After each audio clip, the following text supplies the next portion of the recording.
नमस्कार, आप देख रहे हैं द ट्रू हन for the people by the people.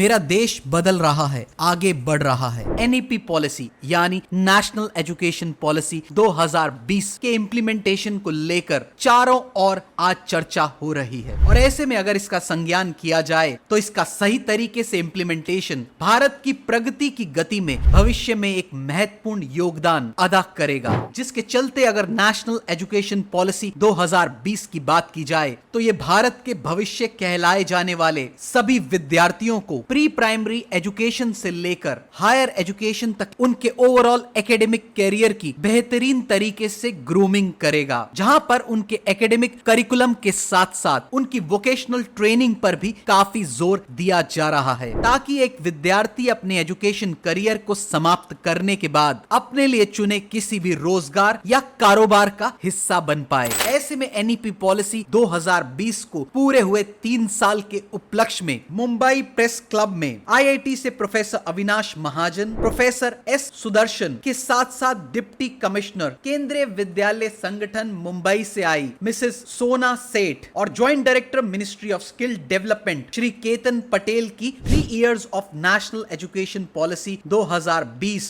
की उपलब्धियों को दर्शाने के चलते प्रेस कॉन्फ्रेंस में मौजूदगी देखी गई। तो आइए दिखाते हैं आपको इससे जुड़ी कुछ झलकियां और साथ ही जानते हैं कि इस पर वहां मौजूद डिग्निटरीज का क्या है कहना। The National Education Policy 2020 completes 3 years and it is time now to count achievements of the National Education Policy as well as discuss the way forward from 2023 for the next 5 years. I'm going to speak about a little bit about Kendriya Vidyalayas. You already are aware we have over 1250 Kendriya Vidyalayas, 3 running abroad and 1250 running in the country.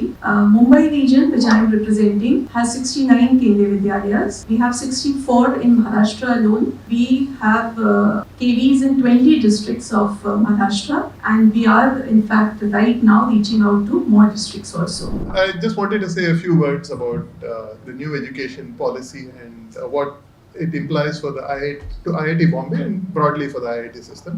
So the new education policy, as I see it, has 2 essential components with respect to higher education. The first is flexibility of all types: what to study, when to study, who is studying it, what is the credits for it, what is the degree or diploma or whatever you get out of it. And this flexibility, I think, is the hallmark of any successful education system. So this is the first part, the flexibility. We have a number of core courses and we have a number of electives which are almost comparable to the number of core courses. Maybe 60-70% of the core courses would map to electives. So students have long had the freedom to choose courses within their department. We also have electives across departments. So you may be a person who is studying, let's say, chemical engineering, but you can take courses in AI and ML. You can take courses in computer science. You can take courses in management. You can take courses in design. So this kind of flexibility we have had for many years, and we believe this creates a well-rounded individual. Main intention of our department, our ministry is to develop the more and more skilled manpower. So we can use in our country as well as we can give to skilled manpower to the world. Our main point and activity achieved by MSD is mainly to holistic development. My question is in general. I'm not talking about anything related to IIT or KVs. NEP 2020 talks about that if there is a disproportionately higher number of students from educationally disadvantaged backgrounds, so there should be a format followed for that. So what has been done for implementing that? Under you are talking about the socially and economically disadvantaged groups. Now the RT itself provides for that, the right to education policy in the Kendriya Vidyalayas. Earlier also we had, but after RT we have 25% reservation for them. That means 10 out of every 40 students in a class who are admitted are from the SEBGs. Then we also have the regular as per norms to ensure inclusiveness, the SC, ST, even the OBC. Since 2021 we are giving admissions. Horizontal reservation is there for the Divyang children. But it is not just about bringing these children into the system. Right from the beginning, when I talked about, I did not, because already I spoke so much, But when we talked about tracking every single child, now when we start tracking these children in class 1, what we are doing, we are also in a very informal manner.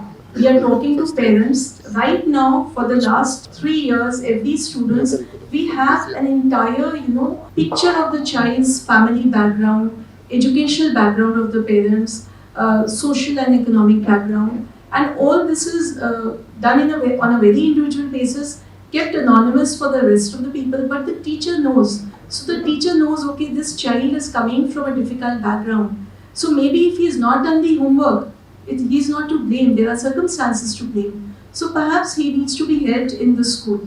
So similarly, we are trying to see every child as an individual and help him or her where he needs it. Just taking an example of United Kingdom, whenever a person goes from a different country, there is a NVQ level in the British qualification system, and I'm a live example also, so that is I'm sure about it. So we have to, to match up that what grade we have got or where we are matching to their standards. But after matching from our education system, still we face a lot of lacks, like not for a particular job we are qualifying or not to having an admission in particular courses. So is this NEP system is matching towards those standards also, so that the students going for student purpose or people going for job purpose are not facing that kind of difficulties? Yeah, so this is an important point. So I think there are movement both ways. You might have students who have studied abroad, and then our admission requires some eligibility conditions to be met. Whether the degree from that university, institute abroad, whether UK or Turkey or US,